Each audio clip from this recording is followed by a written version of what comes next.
우리가 오늘부터서 베드로 전서를 계속해서 보겠습니다. 오늘 읽은 1장 내용을 중심으로는 나그네로 산다는 것은 이런 제목으로 우리가 오늘 본문 1장을 살펴보기를 원합니다. 나그네라는 말은 우리에게 그렇게 생소한 말은 아닙니다. 우리 예수 믿는 사람들이 히브리서에서도 나그네 이렇게 우리에게 설명을 하고 있죠. 그런데 사도 베드로는 이 신약 성경 내에 딱 베드로 전서와 후서밖에 없는데 이 내용에서 성도들이라고 하는 말보다는 나그네라는 말을 많이 씁니다. 1장에서 오늘 당장 나오지만 1절부터서 2장, 3장 계속하면 나그네 설명을 합니다. 그래서 베드로에게 있어서 이 나그네의 의미가 굉장히 중요한 것 같아요. 이걸 이해하고 보면 베드로 전서부터 후서까지를 우리가 이해하는데 큰 도움을 얻게 됩니다. 베드로 전서를 쓸 때의 배경은 대개 모든 학자들이 일치하게 동의하는 것은 주후 64년경 우리가 그 아는 그 악한 네로, 황제 네로가 기독교인들을 핍박하기 시작할 때가 그때거든요. 그 무렵에 썼다고 보는 것입니다. 이걸 쓰고 사도는 순교를 했다고 대략 그렇게 우리가 알고 있어요. 그러니까 이 베드로 사도가 그 당시에 흩어져 있는 나그네라 그러지 않습니까?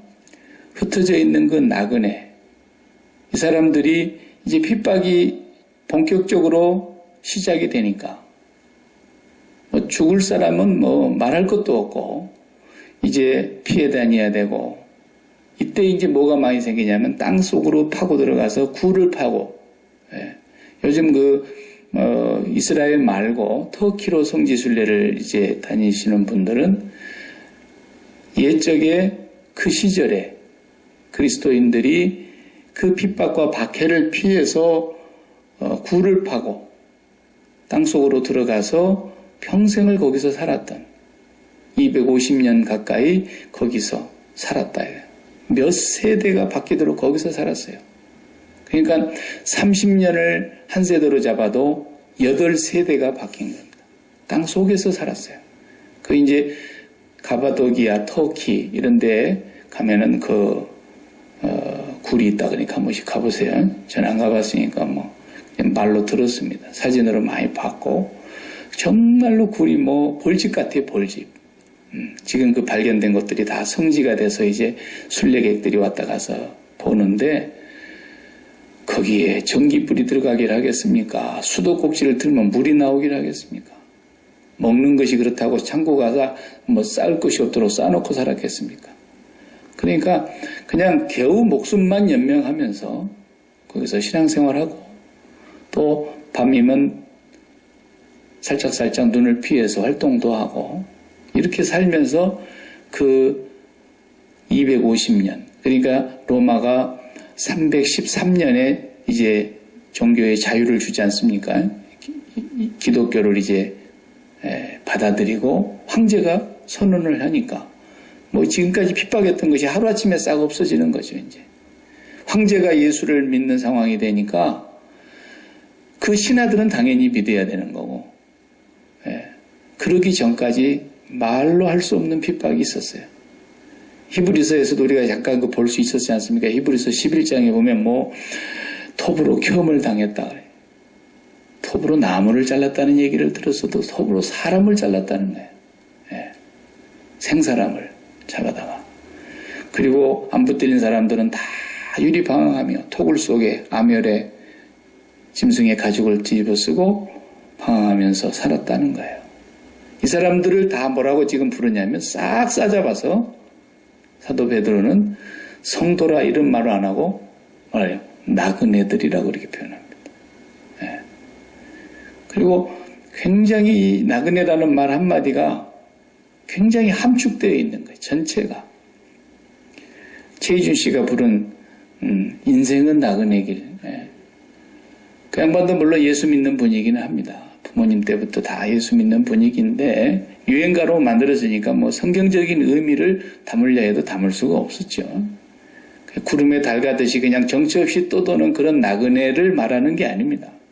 여기서 말하는 이 나그네라고 하는 것은 목적도 분명하고 어디서 와서 어디로 가는지를 확실히 알고 있고 왜 지금 이 핍박 속에서도 우리가 살아 있어야 되는가라는 것을 명확하게 하고 사는 사람들이란 말이죠. 예. 그러니까 제가 영어 성경에 보니까 이 나그네를 뭐라고 썼는가? 영어로는 나그네라는 말을 그냥 설명으로 썼더라고요. reside as alien 이렇게 썼어요. reside라는 건 어디 거주한다는 뜻이고 alien이라는 것은 뭐 저 별에서 온 사람도 에일리언일 수 있고 딴 나라에서 온 사람도 에일리언일 수 있고 뭐 아주 이민 온 사람들을 다 에일리언이라 그래요. 그러니까 영주권을 제가 받아서 벗을 때 그게 그래서 있더라고. 에일리언 레지던트 이렇게 써져 있어요. 나는 그래서 나를 우주인으로 봐나. 네. 저 별에서 온 사람도 에일리언이라 그러는데 그 외국에서 왔다고 외국에서 와서 거주하는 사람이다. 이렇게 줬어요. 표가 그렇게 써져 있어요. 퍼머넌트 레지던트 이렇게 써져 있을 줄 알았더니 그렇게 안 써져 있고. 그래 보면은 우리가 그런 뜻이에요. 미국의 시민권을 갖고 있는 사람들은 미국이 어쨌든 주류의 사회에 사는 사람이라고 봐야 돼요. 그러나 아직도 영주권을 갖고 있는 사람들이나 그냥 비자를 가지고 있는 사람들은 다 미국에서는 나그네예요. 미국이라는 한 나라 안에서만 봐도. 안타깝게도 우리 유승준 그 형제가 참 믿음도 좋고 노래도 잘 부르고 재주도 많은 친구인데 어쩌다가 그냥 영주권 받고 군대 간다고 큰 소리를 쳤는데 그만 시민권을 딱 받게 되는 타이밍이 돼가지고 시민권을 받아버렸어요. 그래 한국에서 소문이 나가지고 그냥 그 한 사람을 그냥 얼마나 그냥 5천만이 그냥 두드러 팼는지 한국을 못 들어가잖아요 지금도. 지금 벌써 20년이 넘었는 것 같아요. 이 친구를 한국에서 못 들어오게 해버리는 거야. 아니 다른 사람은 다 받아들여 주는데도 이 사람만은 못 들어오게 하는 거야.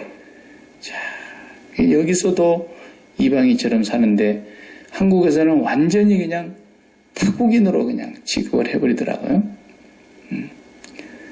영주권을 갖고 있을 때는 군대 가겠습니다. 나는 한국 사람입니다. 이렇게 국민들과 팬들 앞에 약속을 했는데 하여튼 뭐 사정이 있었겠죠. 뭐. 그러나 일단 국민들의 마음이 다 돌아서서 그 유승준 형제 하나 때문에 국회에서 법을 바꿨어요. 세상에. 그래가지고 유승준 형제는 이제 대한민국을 못 들어갑니다. 풀어달라고 그러는데 이게 우리도 나그네예요. 사회적으로도 나그네고 정치적으로도 나그네고 우리는 이곳에서 나그네인 건 사실이에요. 이군 사람은 나그네 아니에요. 미국 시민권자니까. 시민권자는 다 나그네 아니죠. 그러나 이제 천국에서 우리가 봤을 때 영적으로 봤을 때 나그네라는 게 뭐냐라는 거예요. 이제 성경에서 말하는 이 나그네는 뭐냐? 그것은 한마디로 제가 정의를 내리라 그러면은 이렇게 말할 수 있어요. 몸은 땅에 있지만 마음은 아버지께 가 있는 사람. 이 사람이 나그네예요. 몸은 땅에 있어요. 뭐 하나님이 불러가실 때까지는 땅에 있을 거죠. 다 우리가. 그런데 땅에 있기는 있는데 마음이 이미 떴어. 이 세상에서 마음이 떴단 말이에요. 이 세상에서 뭔가 내가 한번 떠보겠다. 이 세상에서 한번 내가 멋지게 성공해보겠다. 이 세상에서 내가 한번 굉장한 일을 이루어 보겠다. 나그네는 아니에요. 이런 사람들은. 하나님이 말씀하시는 나그네는 그런 사람이 아닙니다. 이 세상의 가치 있잖아요. 이 세상의 밸류가 돈이고 그 다음에 돈을 많이 벌었으면 그 다음에 또 뭘 합니까? 부동산도 많이 가지고 그 다음에 또 뭐 사업체도 막 큰 거 이루고 그 다음에 또 자식들도 잘 돼가지고 그냥 유명 대학 출신으로 다 공부 잘 가르치고, 그 다음에 또 그 애네들이 또 성공해가지고 주류 사회에서 리더의 그룹에 속하고, 막 이런 분야, 이런 거에 관심이 있는 사람은 절대로 성경이 말하는 나그네는 아니에요. 성경 어느 곳에서도 주님도 한 번도 그런 사람들을 하나님을 사랑하는 사람이라고 인정해 준 적이 없어요. 성경을 보면. 주님은 그냥 대놓고 그런 사람들 보고 뭐라 그랬어요? 그렇게 가르치는 사람들 보고 뭐라 그랬어요? 이 뱀의 자식들아 그랬어요. 그러니까 바리새인들을 보고 그냥 대놓고 그러는 거예요. 이 독사의 자식들아. 왜냐하면 이 사람들은 육신의 혈통이 아브라함에게로 이어받은 민족이라 그래가지고 우리가 아브라함의 자손이다 이렇게만 믿는 사람이잖아요. 그러니까 아브라함의 피가 흐른 건 맞아요. 유대인들이. 그래서 아브라함의 자손이라 이렇게 생각을 하고 있었어요. 그런데 세례 요한이 와갖고 누가 너희들 보고 아브라함의 자손이라 그러더냐. 도끼가 이미 나무 뿌리에 놓여 있는지 모르느냐. 회개치 않으면 그냥 찍어서 불에다 던져버릴 것들이라는 거예요. 주님이 혈통적으로 피를 물려받은 유대인들을 보고 그 중에서도 바리새인들을 보고 독사의 자식들이라 그래요. 왜? 그들이 몸도 땅에 있고 마음도 땅에 있었거든. 땅이 목적이에요. 그 사람. 사두개인들은 아예 천국을 부활을 믿지도 않았어요. 그러니까 사도 바울도 우리가 이미 앞에서 빌립보서 3장에서 봤지만 빌립보서 3장 17절에 그랬잖아요. 십자가의 원수로 행하는 자들, 저들의 신은 배다 그랬어요. 그들의 영광은 부끄러움에 있다 그랬어요. 십자가의 원수로 행하는 자들, 그리고 땅의 일만 생각하는 자들. 절대로 나그네가 아니에요. 나그네는 몸만 땅에 있는 것이지 마음은, 제가 늘 쉽게 표현하기 위해서 비유를 여러 번 들었는데 심장을 이식했다니까요. 심장을 예전에 우리가 몰랐을 때는 심장을 땅에 우리가 다 이식하고 살았어요. 땅에다가 심장을 이식했다는 말 이해하시죠? 반드시 심장이 사는 곳에 붙어야 됩니다. 반드시 심장에 다른 것이 붙어야 됩니다. 그래서 심장병 걸린 사람 심장 이식해주면 사는 것처럼 우리도 심장병 걸린 사람들인데 이 심장이 엉뚱한 데 붙어가지고 잘못된 피가 흘러 들어왔던 거예요. 그 피가 생명인데 엉뚱한 피가 흐른 거라니까요. 그래서 그 피를 대놓은 곳에서 피가 계속 흘러 들어오는데 무슨 피가 흘러 들어오냐면 돈이라는 피가 흘러 들어온 거라니까. 돈이라는 피가. 왜? 돈에다 마음을 붙여놓고 돈에다 심장을 이식해놓고 살았으니까.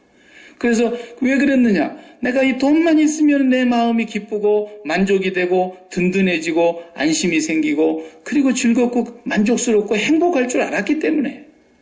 그래서 이 심장을 돈에다가 이식을 해놓고 돈이라는 피가 계속 내 마음에 돌았거든요. 어떤 사람은 돈이겠지만 또 돈을 많이 벌어놓고 나니까 돈을 더 벌고 싶은 마음이 조금 이제 없어져도 그 사람은 또 뭘 벌고 싶습니까? 권력을 사고 싶잖아요.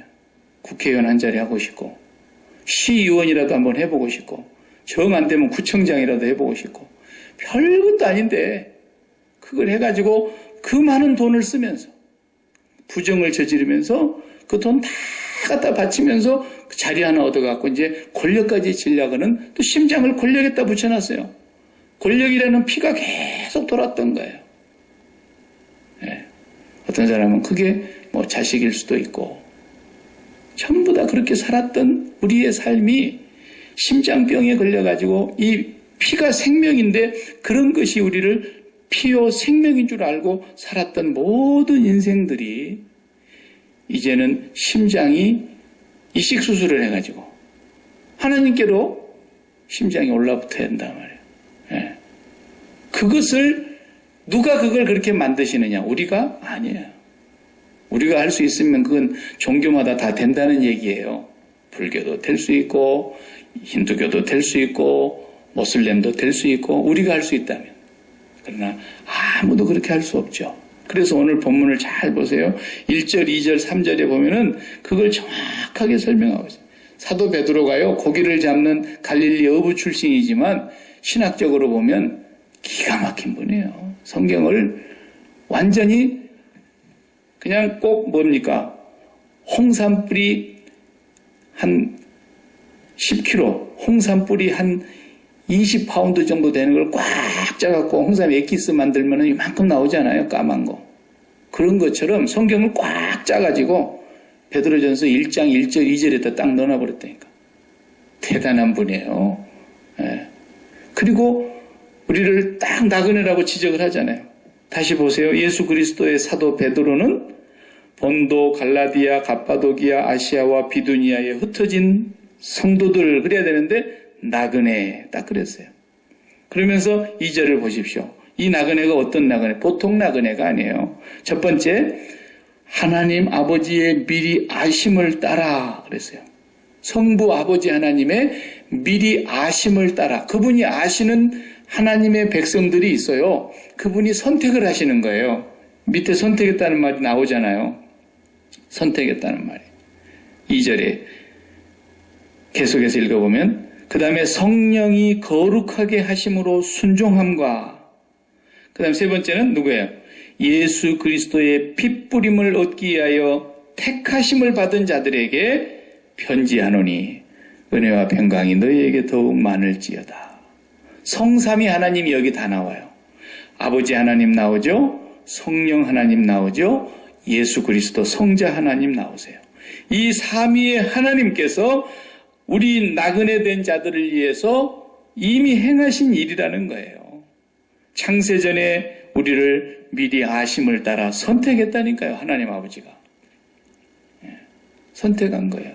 우리는 그래서 그 선택한 사람들 속에 우리가 포함되고 우리가 또 그 선택한 사람들을 찾아 나서는 것이 전도요, 복음 전하는 거고 선교예요. 선택한 사람 찾아요. 바울이 계속 가서 전도할 때마다 다 믿던가요? 안 믿죠. 그런데 사도행전을 보니까 뭐라고 나왔어요? 바울아, 두려워하지 마라. 이 도성 안에 내 백성이 많다. 그랬단 말이에요. 그리고 사도행전 10장에 가면 그러죠. 영생을 주시기로 작정된 자들은 다 믿더라. 그랬어요. 신기한 거예요. 그러니까 성경은 마지막 때까지 땅 끝까지 가서 우리가 하나님의 백성들을 다 이렇게 불러 모으는 하나님의 대사로서의 심부름을 하는 거예요. 하나님이 다 정해놓으셨다니까요. 누가 믿을지는 모르니까 던져보는 거예요.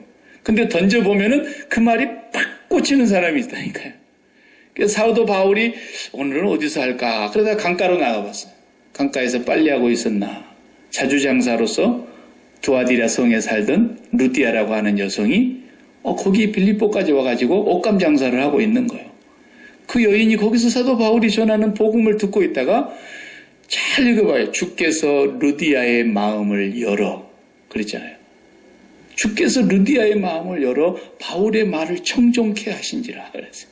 잘 듣고 그걸 믿었어요. 주께서. 그러니까 복음을 전하면 저 사람이 안 믿네. 그럼 우리가 고민하면 안 되는 거예요. 그냥 불쌍히 여기고 끝나는 거예요. 근데 복음을 전했는데 저 사람이 막 우리한테 욕을 하는 거야. 그러면은 하늘에 내 상급이 크다는 것만 알면 돼요. 우리의 조상들이 다 그렇게 살았어요. 너희가 핍박을 받고 내 이름을 위하여 거스리고 많은 험한 말을 들을 때는 기뻐하고 즐거워하라. 하늘에 너희 상급이 크고 우리 믿음의 선진들이 다 그렇게 살았다 그랬잖아요. 그러니까 그 사람이 나를 미워하는 게 아닙니다. 절대로 착각하면 안 돼요. 나를 미워하는 것이 아니라 내가 믿는 예수를 미워하는 거예요. 세상이 나를 미워한지 너희도 미워할 줄 알아라 그랬거든요. 내가 절대로 예수님을 전하지 아니하고 선생님 참 정말 인상이 어떻게 이렇게 멋있게 생겼습니까? 난 선생님만 보면 마음이 평안해집니다. 그래봐 그 사람이 왜 나를 욕하겠어요? 선생님 식사 한번 같이 하시면 영광으로 알겠습니다. 그리고 밥 사주고 그러면은 그 사람이 왜 나를 욕하겠냐고요. 절대로 나를 욕할 사람이 아닌데 내가 가서 예수를 전하니까 욕하는 거예요. 예수를 전하니까 나를 미워하는 거예요. 예수를 전하니까 나를 거절하는 거예요. 나를 거절하는 것이 아니라 내 안에 거하신 예수를 거절하는 거예요. 그러니까 우리가 핍박받는 것은 저 사람이 나를 미워한다 생각하면 안 돼요. 그 이전에 예수를 미워하는 거예요. 거기 가서 전해보내는 거예요. 딱 던지면 그 말을 그 미친 소리하고 비슷하거든요. 세상에 대해서 죽으세요. 자식을 십자가에 못 박으세요. 돈에 대해서 십자가에 못 박으세요. 건강에 대해서도 십자가에서 그리스도와 함께 죽으세요. 사업에 대해서도 그리스도와 함께 십자가에 못 박아 죽은 자라는 거예요. 그렇게 말하면 그 미친 소리지 그게 어디 정상적인 소리입니까? 이 땅에 마음을 붙이고 사는 사람, 이 땅에 심장을 붙이고 사는 사람한테는 그 미친 소리라고요. 그런데 그 말을 마음에 팍 꽂히는 사람이 있다니까. 그럼 그 사람 하나님 선택한 사람이에요. 그 사람 하나님이 이제 미리 아심을 따라 오늘날 성령을 보내셔서 그를 구원하시려고 하시는 하나님의 계획인 거예요. 나그네가 보통 나그네가 아닌 거예요. 이게 예수 그리스도께서 그것만 갖고는 안 되니까 먼저 그리스도께서 또 오셔서 핏뿌림을 이루셨단 말이에요. 그의 피를 뿌리셨어요. 그 예수 그리스도의 핏뿌림을 받아 우리가 그분의 피로 구속함을 입은 것에 대해서 이제 성령께서 오셔서 오늘날 이 땅에 살아가고 있는 모든 시대마다 성령께서 오셔서 그 사람에게 거룩함으로 순종하게 한다 그랬잖아요. 오늘 본문에 보면은 2절에 성령이 거룩하게 하심으로 순종함과 성령이 다 구별해내는 거예요. 이제 성령이 거룩하게 하신다니까요. 성령이 구별하시는 거예요. 다. 왜? 하나님의 영이 하나님의 백성들을 찾아가는 거예요. 누구를 통해서? 전파하는 이가 없이 어찌 듣겠느냐? 듣지도 못한 일을 어떻게 믿겠느냐? 에? 믿지도 못한 일을 어떻게 부르겠느냐? 그렇기 때문에 기록된 바 아름다운 소식을 전하는 자들의 발이 얼마나 복되다 그랬습니까? 누군가가 전해줘야 된다 이거죠. 전해준 소리를 딱 듣는데 성령이 그 사람의 마음을 딱 열으면 그 사람이 미친 소리 같은데 그걸 받아들인다니까. 하나님의 백성만 들리는 거예요. 그래서 아무한테나 다 들리지를 않아요. 아무리 얘기해도. 그러니까 우리가 이게 나그네 된 것이 보통 이게 은총이 아니에요. 하나님이 창세전에 그리스도 안에서 이미 우리를 미리 알고 계셨고 우리를 선택해 두셨는데 그리고 그리스도를 보내셔서 피를 뿌리셨는데 그리고 성령을 보내셔서 이제 각 사람을 마음의 문을 열게 하시고 그 택한 백성들을 추수꾼들을 보내서 추수하게 하시지 않습니까? 그렇게 만들어진 게 나그네라는 거예요. 나그네. 보통 나그네가 아닙니다. 우리가. 이 나그네는 분명히 무엇을 보면 알 수 있어요? 마음이 어디에 붙어 있는가를 보면 알 수 있다니까요. 마음, 이 심장이 어디로 이식이 되어 있는가. 그래서 유대인이라고 해서 아브라함의 피가 흐르는 것은 분명히 맞죠. 혈통적으로. 우리는 순수 혈통이다. 아브라함의 자손이다. 그렇게 해서 구원받을 줄 알았던 거죠. 그리고 우리가 율법을 갖고 있고 우리가 성전을 갖고 있고 우리가 법궤를 지고 있고 뭐 이런 식으로 하면서 자기들이 구원받을 줄 알았지만 그 피는 아니라는 거예요. 나그네의 피는 그런 피가 아니라는 거예요. 나그네의 피는 뭐냐? 하나님의 피가 흐르는 거예요. 하나님의 피. 왜? 심장이 하늘로 붙어 있기 때문에. 하나님께로부터 오는 그 생명, 하나님께 감추어져 있는 그 참 생명의 피가 내 심장에 날마다 돌기 때문에 오늘 본문의 뒤에 우리가 8절에 보면은 그렇게 얘기하지 않습니까? 너희가 예수를 어떻게 하세요? 보지 못하고 사랑하는도다 그랬어요. 아니 안 본 사람 보지도 않고 어떻게 사랑을 해요? 보지 못하고. 그러면서 그들이 믿었어요. 믿음의 결국은 영원 구원을 얻음이라 그랬어요. 그리고 사랑하면서 말할 수 없는 즐거움으로 얻는다 그랬어요. 기뻐한다 그러잖아요. 기뻐한다. 예수 그리스도를 보지도 못했는데 사랑하는도다 말할 수 없는 즐거움으로 기뻐한다는 거예요. 예수 그리스도. 누가 그렇게 하시겠어요? 성령이 오셔서. 성령이 오셔서. 이 사람들이 나그네라는 거예요. 그런데 땅에다가 심장을 붙여놓고 사는 사람들은 말할 수 없는 즐거움과 기쁨이 어디에 있겠어요? 당연히 땅의 가치에 있는 거죠. 거기서 만족이 오고 거기서 행복이 오고 거기서 기쁨이 올 것이라고 믿기 때문에 거기다 심장 붙이는 거 아닙니까? 그리고 모든 사람이 그렇게 사는 겁니다. 그러나 여기서 말하는 나그네는 하나님께로부터 오는 말할 수 없는 즐거움으로 기뻐하는 거예요. 그 보지도 못한 예수 그리스도를 그러니까 믿음으로 보고 믿음으로 모시고 믿음으로 섬기고, 그런데 성령께서 우리에게 세상이 줄 수 없는 말할 수 없는 즐거움과 기쁨이 위로부터서 내려오는 그 사람. 그래서 이제 사도 베드로가 이 편지를 쓰면서 그런 거예요. 이제 핍박이 시작된다. 이제 네로가 미치광이가 기독교인들을 이제 죽이기 위해서 기독교인들한테 죄를 뒤집어 씌워야만이 죽일 수 있으니까 무작정 죽일 수는 없잖아요. 그래서 네로 황제는 로마시에 불을 지릅니다. 로마시를 다시 건설하기 위해서 그걸 허물어야 되고 없애야 되는데 어차피 태워 없애야 될 것을 불을 질러놓고 그 방화범의 책임을 기독교도들한테 다 뒤집어 씌우잖아요. 그래놓고 이제 기독교도들을 탄압하고 죽이기 시작합니다. 왜? 다른 사람은 다 자기 네로를 향해서 주라고 부르는데 저것들만 주가 따로 있다 그러니까. 네로는 그들을 이 땅에서 씨를 말른다고 생각했던 거예요. 자, 이렇게 되면은 기독교인들이 이제 얼마나 많은 걸 잃어야 되겠습니까? 목숨을 잃는 건 말할 것도 없고, 재산을 잃게 됩니다. 집도 다 떠나야 됩니다. 가족도 뿔뿔이 헤어져야 됩니다. 이제는 생사가 날마다 확실하지 않는 거예요.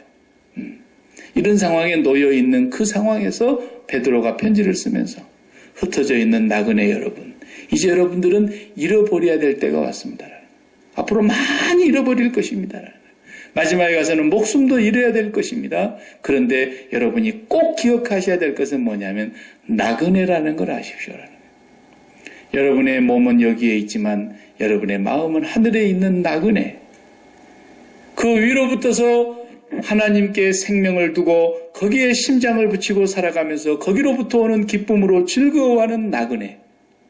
이 사람들이 초기 그리스도인으로서 우리에게 지금 소개되고 있는 겁니다.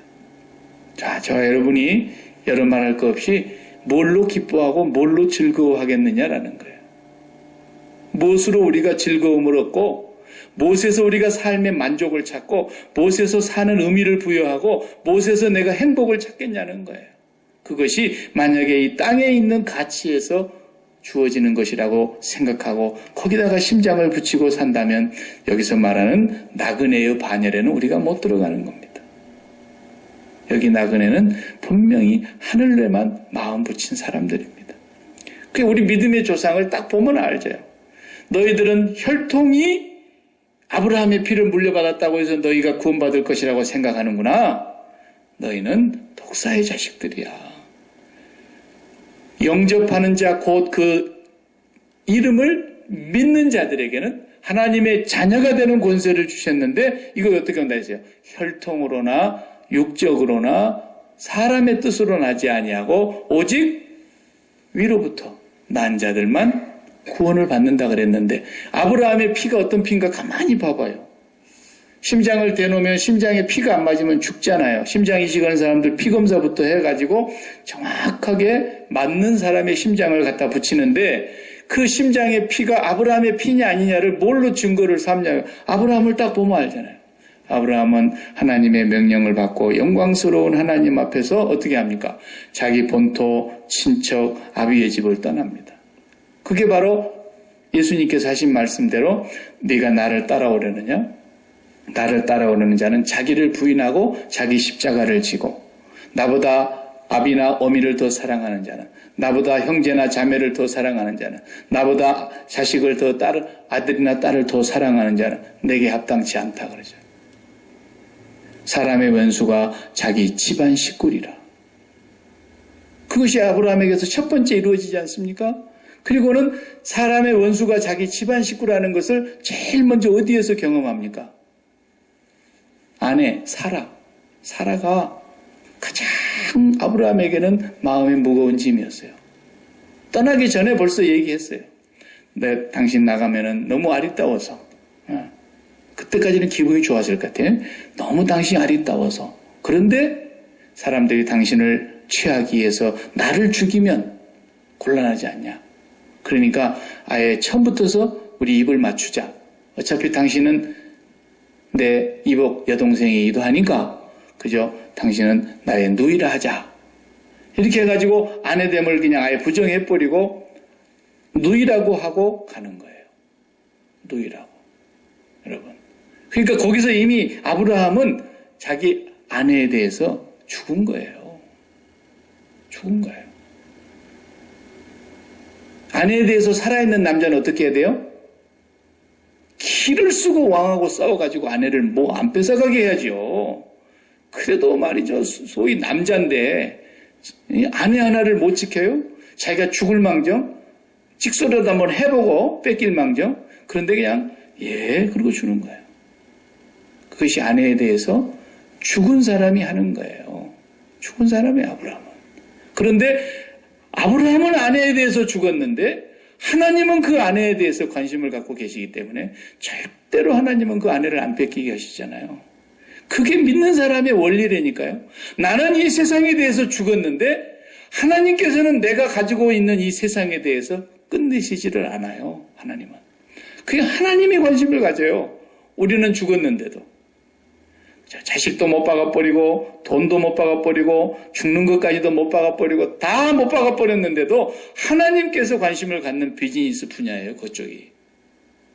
그러니까 아브라함은 다 버렸습니다. 그리고 나서 좀 있다가 또 아들을 내놔. 그러니까 또 아들을 내놓습니다. 아들에 대해서 죽었습니다. 그런데 하나님이 아들을 다시 돌려주십니다. 하나님이 관심을 가지십니다. 조금 있다가 또 동서남북을 다 둘러보면서 여기를 놔두고 어이 조카 네가 먼저 가. 그러니까 또 조카는 그냥 좋아가지고 그냥 소돔과 고모라 땅이 있는 그쪽을 그 푸른 초원과 물이 넉넉한 곳을 택해서 갑니다. 아브라함은 그 좋은 땅 다 십자가에 못 박은 사람처럼 그것에 대해서 죽었다니까요. 그런데 물 한 방울 나오지 않는 척박한 사막에서 아브라함이 가는 곳마다 샘을 파면 물이 나오게 하십니다. 그러면 또 그 애굽의 사람들이 뺏어가지 않습니까? 우물을 와서 메어버리지 않습니까? 텃세 부리지 않습니까? 아브라함 싸우지 않고 물 다 줬어요. 또 요동에 가서 또 파면 또 나오는 거예요. 보세요. 내 비즈니스가 아니에요. 예수 믿는 사람은 이 세상 문제에 대해서는 이렇게 철저하게 죽어도 하나님은 그 문제를 당신의 비즈니스로 붙들고 계시기 때문에 절대로 하나님의 손에서 해결이 되게 돼 있어요. 이게 나그네예요. 아브라함은 그런 피를 가진 사람이라니까요. 그러나 아브라함은 빠지지 않고 우리가 창세기에서 봤듯이 가는 곳마다 단을 쌓고 여호와의 이름을 불렀더라. 베델과 아이 사이에서 베델로 가져가나요. 베델 하나님의 집으로 갑니다. 거기에서 또 단을 쌓습니다. 거기서 또 여호와의 이름을 부릅니다. 보십시오. 이 사람은 하나님께 심장을 드린 사람이라는 것을 우리가 알 수 있지 않습니까? 그렇기 때문에 이 믿음의 피가 바로 우리가 갖는 피여야만 나그네예요. 이 사람만 나그네라고. 아브라함의 피가 흐르고 있는 사람이에요. 이 세상의 다른 피는 유대인이 혈통을 따지는 피고 이 세상에다가 심장을 붙이고 있는 피예요. 저와 여러분이 한번 날마다 확인해 보셔야 돼요.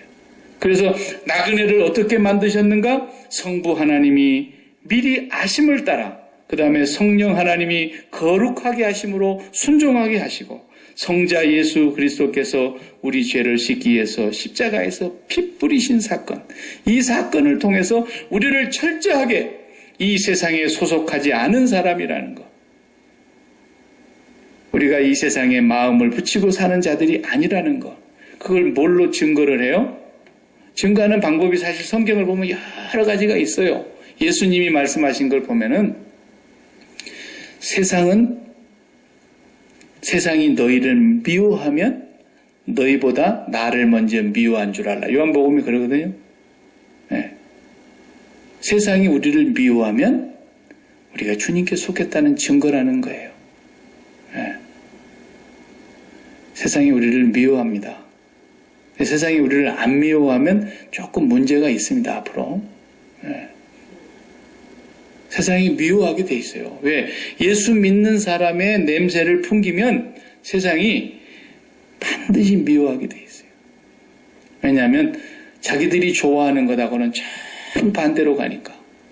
자기들이 좋아하는 것에 대해서는 배설물로 여기니까. 자기들이 좋다고 생각하는 것에 절대로 동의하지 않으니까. 자기들과 뜻과 마음을 절대 같이 하지 않으니까. 그러니까 세상이 우리를 좋아할 리가 있나요? 좋아하지 않죠. 이것이 바로 우리가 세상에 속하지 않는다는 증거예요. 예. 오늘 아침에 제가 새벽기도 때도 그 말씀을 설명을 드렸는데 우리가 그분에게 속해 있는가 안 속해 있는가는 여러 가지 증거가 있는데 가장 확실한 증거가 그분의 말이에요. 그분의 말. 그분의 말이 내 안에 있느냐. 기도할 때 굉장히 중요한 말씀이에요. 이게. 뭐라 그랬어요? 기도할 때 예수님이 너희가 내 안에 거하고 내 말이 너희 안에 거하면 무엇이든지 원하는 대로 구하라. 그 앞에 그 전제가 있는 거예요. 너희가 내 안에 거하고 내 말이 너희 속에 있으면 뭐든지 구하라는 거예요. 다 될 테니까. 그때의 기도가 뭐든지 된다는 거예요. 뭐든지 된다. 굉장히 중요한 말씀 아닙니까? 내가 그분 안에 있고 그분의 말씀이 내 안에 있다면. 예. 오늘 아침에 들으신 분들은 한번 더 들으십시오. 예. 그분의 말이 내 안에 있다는 말을 제가 그렇게 얘기했어요. 예. 이건희 회장님께서는 지금 못 일어나시고 그냥 누워 계시니까 이재용 아드님이 이제 삼성 회장님이 이제 되셔가지고 그룹을 끌고 가는데 이재용 회장이 이제 송년 파티에 딱 모여가지고 우리가 내년에도 IT 산업에 있어서는 휴대폰, 스마트폰에 대해서는 그리고 TV 중에서도 뭐 아주 울트라 HD TV 있지 않습니까? 세계에서 제일 갑니다, 지금. LG하고 삼성이. 그러니까 우리가 이런 분야에 있어서 세계 정상에서 계속해서 1위를 빼앗기지 말고 우리 회사가 계속해서 1위 합시다. 위하여. 그렇게 모토를 부르짖으면 그 밑에 있는 모든 부서장들과 모든 직원들까지 그 말이 다 박수로 받는 거예요. 그리고 그 마음이 다 그 말이 새겨지는 거예요. 삼성이 영원히 1위로 가자. 근데 애플사의 직원들이 그 말을 듣고 옳소 그러겠습니까? 애플사 직원들은 그 말이 절대로 마음에 안 들어옵니다. 또 애플사 직원은 또 CEO가 모여가지고 우리가 어떻게 이렇게 삼성한테 밀려되겠느냐. 내년에는 반드시 삼성을 따라잡고 애플사가 세계 1위가 되도록 우리가 한번 해보자. 그래가지고 또 송년 파티를 하는데 애플사에 소속해 있는 모든 직원들 마음속에 그 말이 팍 박히는 거예요. 근데 그 말을 듣고 삼성 사람들이 옳소 그럴 사람이 한 명도 없다니까요. 이게 지금 예수님이 하신 말씀인 거예요. 내 말이 너희 안에 있으면 무슨 말이에요? 너희가 내 안에 속해 있으면 삼성에 속해 있으면 이재용 회장님의 말이 그들의 속에 있을 거고 애플사에 속해 있으면 애플사의 CEO의 말이 그들의 직원들 마음속에 있을 거라는 거예요. 네가 내 안에 속해 있고 내 말이 너 안에 있으면 그 말이에요. 내가 예수 그리스도에게 정말 속해 있는 사람이라면 예수 그리스도의 말씀이 내게 확 박히는 사람이에요.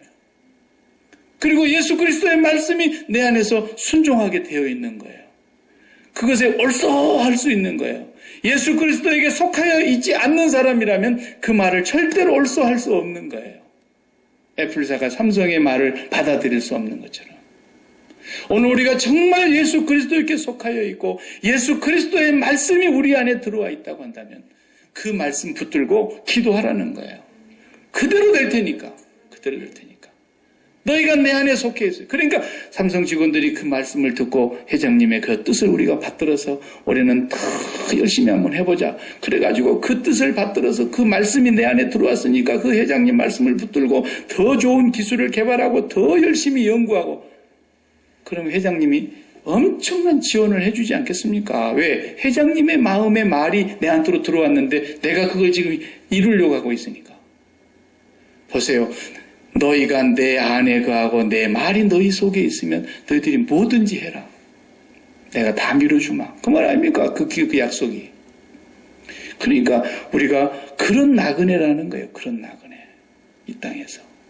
얼마나 귀한 나그네인지 몰라요. 이 나그네는 이 땅에 살아있는 목적이 오직 하나예요. 땅의 가치에 심장을 붙이고 있는 것이 아니라 저 위에 심장을 붙이고 있는 나그네이기 때문에 이 사람의 고백은 뭡니까? 내가 살아도 주를 위하여 삽니다. 죽어도 주를 위하여 죽습니다. 나는 사나 죽으나 그리스도를 위해서 삽니다.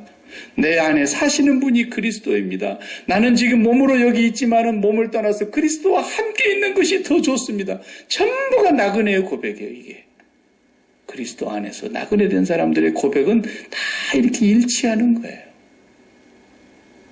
이것이 바로 오늘 사도 베드로가 이 땅에서 나그네로 산다는 것이 무엇을 의미하는 건가를 정확하게 우리에게 설명해 주고 있습니다. 여러분, 나그네죠? 예? 나그네예요, 우리. 예. 여기서 기뻐할 일이 하나님 안에 있는 것 외에는 없어요. 예. 절대로 없어요. 속지 마세요. 마귀가 끝까지 속일 겁니다. 마귀가 끝까지 여러분들을 넘어지게 하려고, 실족해 하려고 여러분을 유혹할 겁니다. 절대로 없습니다. 저도 그거 속지 않으려고 여지껏 몸부림치는 겁니다. 예. 나는 내 자식을 통해서 기쁨을 얻을 것이라는 건 애시당초 없다는 걸 내가 압니다. 예. 절대로. 예. 절대로 나는 자식한테서 기쁨을 얻으려고 하지 않으려고 매일 기도하는 겁니다. 무슨 일이 생길지 몰라요, 자식이. 나보다 먼저 가버릴지. 예? 모른다니까요, 정말. 우리 이영희 권사님도 지금 가셔가지고 얼마나 마음이 아팠습니까, 그 전에. 예. 요즘은 이제 하나님 앞에 기도를 하니까 하나님께서 꿈에 보여주신대. 예. 네 아들 내하고 같이 있다. 염려하지 마라. 이런 평안함을 주신다는 거, 이제는 조금씩. 예. 여러분, 어떤 것도 여러분의 마음속에 기쁨이나 즐거움이나 만족이나 행복은 없습니다. 예. 그 나그네가 그걸 알고 살아야 된다는 거죠. 예. 그래서 초대교회에 그 잡혀 죽었던 사람들, 다 굴 속에서 잡혀 죽은 사람들, 밖에 나왔다가 붙들려갖고 죽은 사람들, 안 죽으려고 참 애를 쓰기는 썼어요. 뭐 일부러 죽을 것까지는 없으니까. 그래서 만들어낸 표시가 자기들끼리 암호를 짜가지고 물고기를 이렇게 땅에다 그랬다니까, 물고기. 예. 그냥 뭐 얘기하면서 그냥 요즘 뭐 어떻게 뭐 세상 얘기하면서도 물고기를 이렇게 무심코 그리고 있는 거야, 물고기를. 그러면은 이 사람이 예수 믿는 사람이구나. 자기들끼리만 아는 암호였어요, 암호. 물고기라는 말의 뜻이 헬라어의 익투스라거든요. 헬라어로 익투스, 물고기. 예? 익투스. 그 익투스라는 말의 단어가 5글자예요. 알파벳이 5글자로 만들어져 있는 익투스. 근데 첫 번째 글자, 두 번째 단어, 세 번째 단어, 네 번째 단어, 다섯 번째 단어. 그 단어가 다 뜻이 있어요. 예수 그리스도는 하나님의 아들이요 구원자이십니다. 그 첫 글자하고 딱 맞아요, 그게. 그 안에 신앙 고백이 딱 들어있잖아요. 그래서 계속 물고기만 그리면 다 암호가 통했던 거예요. 그 사람이 내가 물고기를 그리는데도 아무 대꾸를 안 하면 이 사람은 예수 안 믿는 사람이기 때문에 함부로 신분을 노출시키질 않았다고요. 잡히면 다 고발당하고 죽으니까. 이 세상에 아무런 소망을 두지 않고 살았던 거예요. 그래서 오늘 본문에 보면 그러잖아요. 핍박을 받고 어려움과 환난을 당할 것이다. 잠시 잠깐 근심하지 않을 수 없을 것이다. 그러나 더 기뻐하도다. 더 큰 기쁨과 영광이 있을 거라고 말씀하지 않습니까?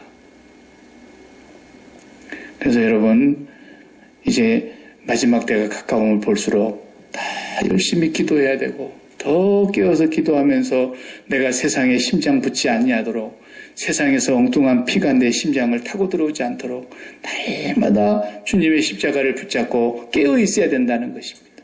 이게 예수 잘 믿는 거예요. 그럼 성령께서 반드시 그런 사람을 찾아오시고 그 사람을 거룩하게 하시고 순종하게 하셔서 하나님의 나그네로 살아가게 하실 줄 믿습니다. 기도하십시오. 하나님